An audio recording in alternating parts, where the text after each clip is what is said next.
The survival game genre is nearly perfect, but it has one big issue.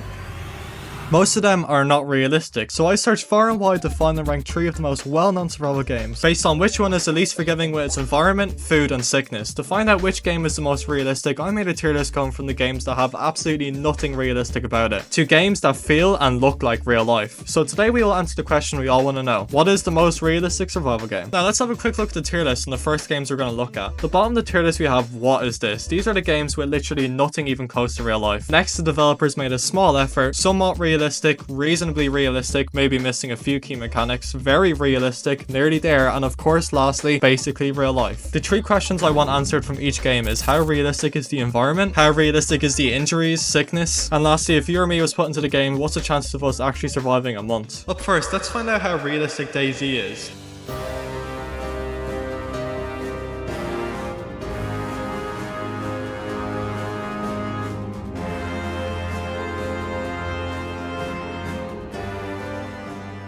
DayZ loves to call itself one of the most realistic survival games out there, so that's why it's up first on the list. From changing gears in a car to your gun being jammed, DayZ does a great job with small features that in real life could really mess you up. DayZ focuses heavily on your character not being a superhero but an above average human who knows how to survive. The main complaint you can say to DayZ is the stamina isn't really realistic, but starving and thirst, in my opinion, DayZ still nails these mechanics down. It just uses video game mechanics to speed up daily life in the apocalypse so you can actually enjoy the gameplay. For example, you can run a crazy distance, shoot a zombie, maybe an animal, and fight another player all in that 1 hour, but obviously in real life this just wouldn't happen. But when we talk about realism in survival games, the first thing we have to talk about is diseases and fractures. DayZ actually does a great job with the natural diseases and fractures that realistically we would all be getting. You can get messed up from drinking bad water, eating with blood on your hands, colds and flus. Also, you can break any bone in your body, most of the time being your leg, that you'll actually need a splint for, so overall no complaints on this aspect. It gets an A+ in my opinion. Next up, let's talk about the environment. How realistic is it? Honestly, besides some very wild moments that happens in DayZ, for example this. Oh shit! Oh shit!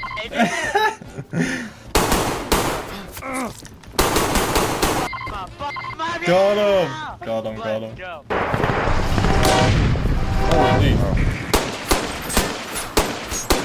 He's dead. Oh hell no! Oh shit! Oh my god, just dodge dash. Get this man a splint. Oh! Oh shit! Why would he do that?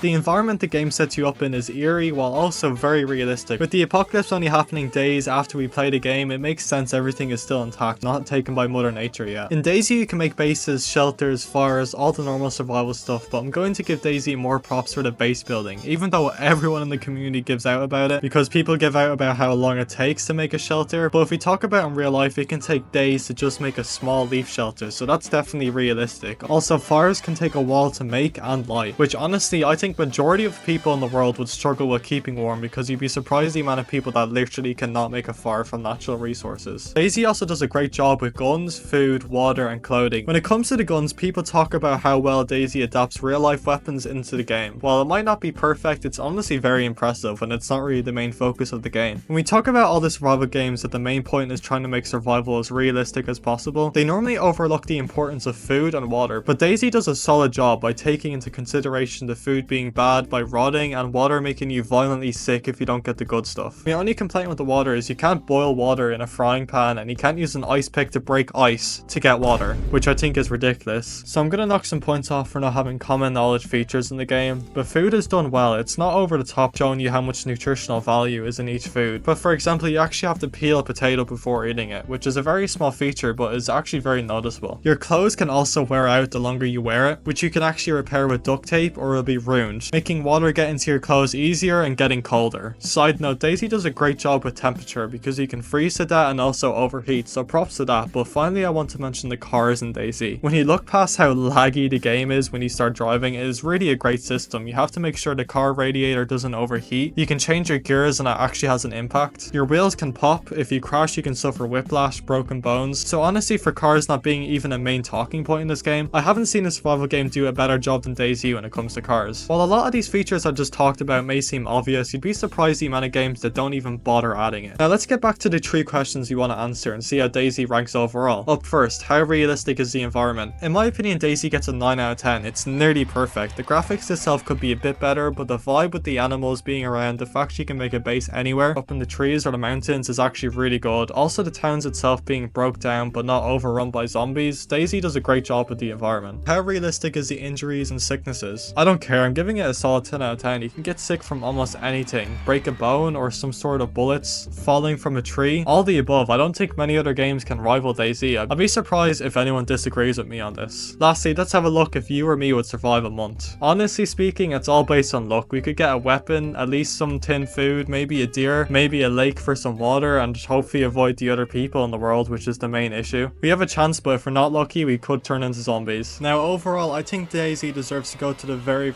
top. It's very realistic, and I don't think there's going to be many other games that can beat it. While DayZ has the graphics to back up how realistic it is, what if we look at a game that takes a completely different approach on its graphics? It's Project Zomboid. And this game is not easy in the slightest. You have to scavenge after a zombie apocalypse just like DayZ, where there is sometimes thousands of zombies you can literally die from one bite. Project Zomboid is very detailed. You can die from carbon monoxide poisoning from a generator. You can tie ropes together to climb out of a window. Besides these small features in this game, you also have to worry about your character's mental health. This is too much to keep track of, man. I mean, you know a game is difficult if the developers call it "this is how I died." This game is very hard starting off, and honestly, even after you know what you're doing, it's still so challenging. The experience you will have when you first start off is death, and that's pretty much guaranteed. Even if you survive for a couple hours, that's all you're getting. This game is very realistic when it comes to sound, especially if you stand on glass. It can break and the zombies will find you and have no mercy. Also, you can scratch and cut yourself from trees, running, and then get infected and die. If you go into a house and then set off an alarm, there's going to be about 1 million zombies after you. Now before we move on, let's talk about the elephant in the room, the graphics. While it's not super realistic, the environment itself feels lonely and makes it really feel like a zombie apocalypse has just happened. I can go on for hours talking about all the tiny features that make this game super realistic, but I'll save us both the time. It's a 10 out of 10. Literally, every small inconvenience you can think of will definitely happen. Even after spending hundreds of hours on this game, you'll be discovering new features left and right. When it comes to injuries and sickness, it has everything. You can disinfect bandages before applying them, just like DayZ, but you can get fatigued from exercising and cutting yourself, so overall I'll give it a 10 out of 10, because you really need to be extra careful in this game. While it's hard to see how realistic the guns are in Project Zomboid, due to the 90s graphics, it isn't as much in detail compared to DayZ, but it is a struggle to find ammo and other attachments for the weapon. When we look at food and water, it's just like DayZ. You have to keep track of how much you eat, when you eat it, or it could hurt your stomach, or of course make you sick. One of the most impressive things in this game is the cars. You have to worry about tire pressure, engine, battery, heater, you have everything in real life. So I have no complaints about cars in this game, definitely a 10 out of 10. You will need your full license to be able to drive these cars. Even though the graphics are nowhere near realistic, the developers do a great job implementing real life mechanics into the game. Now with all this in mind, let's have a quick look at the questions. How realistic is the environment? The environment might be one of the most realistic feeling out of any of the games. If everyone turned into zombies and you're just trying to survive, it will be scary and lonely. Unfortunately, there is a setback with the bad graphics, so I'd have to give it maybe a 7 out of 10. Great feeling to the environment, just nowhere near looking realistic. How realistic is the injuries and sicknesses? No surprise here, it gets a 10 out of 10. You have to worry about boredom, tiredness, sadness, all these small annoying things, while also your physical sicknesses and physical injuries as well. And lastly, would you or me survive? If I can't survive for the first hour in the game, I think we might be cooked. No surprise here, Project Zomboid is going up to the very top just before DayZ. Lastly, let's have a look at one of the most popular games in the survival game genre, and one of my personal favorites. It's Subnautica. Now I know what you're thinking, Subnautica, that game is based on an alien planet with leviathans swimming around, but don't forget the main character you play as is actually human. While some of the stuff he does makes him look like Aquaman, he is indeed human at the end of the day. Now I'm not going to lie to your face and say that Subnautica is realistic, it's not. When it comes to the creatures, that could definitely be a possibility, but the player you play as has no issues going deep down, like 1,000 meters down, which a human would definitely get crushed by the pressure, not to mention there is no consequences for going up and down fast. While Subnautica can be labelled as a survival game, it's very unique compared to the last two games. It's obviously 99% water, with 2 islands, and your main objective is to just go as deep as you possibly can. By the way, if I crash landed on this planet, I don't think I'll survive a day. I have a deadly fear of the deep ocean, and if I see this,